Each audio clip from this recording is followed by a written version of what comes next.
ഇന്ന് നമുക്കുണ്ടല്ലോ അടിപൊളി ഒരു സേമിയ ഉപ്പുമാവ് ഉണ്ടാക്കിയാലോ.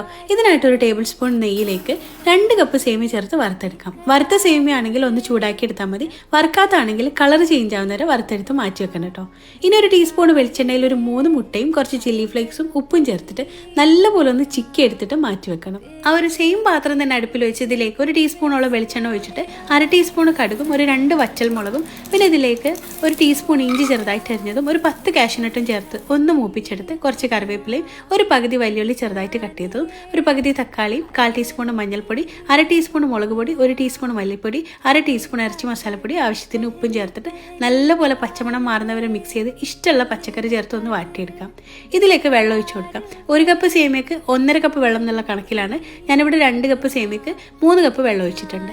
വെള്ളം തിളച്ച് വരുമ്പോൾ സേമിയ ചേർത്ത് നല്ലപോലെ മിക്സ് ചെയ്ത് അടച്ചു വെച്ച് ഒരു 2 മിനിറ്റ് കുക്ക് ചെയ്യുക. വീണ്ടും തീ നന്നായിട്ട് കുറച്ച് വെച്ച് അടച്ചു വെച്ച് ഒരു 5 മിനിറ്റ് കുക്ക് ചെയ്ത് മൂടി തുറന്ന് കുറച്ച് നെയ്യും നമ്മൾ നേരത്തെ ചിക്കി വെച്ച മുട്ടയും കുറച്ച് മല്ലിയിലയും ചേർത്ത് വീണ്ടും നന്നായിട്ട് മിക്സ് ചെയ്ത് തീ ഓഫ് ചെയ്തിട്ട് ഒന്ന് മൂടി വെക്കാം കേട്ടോ.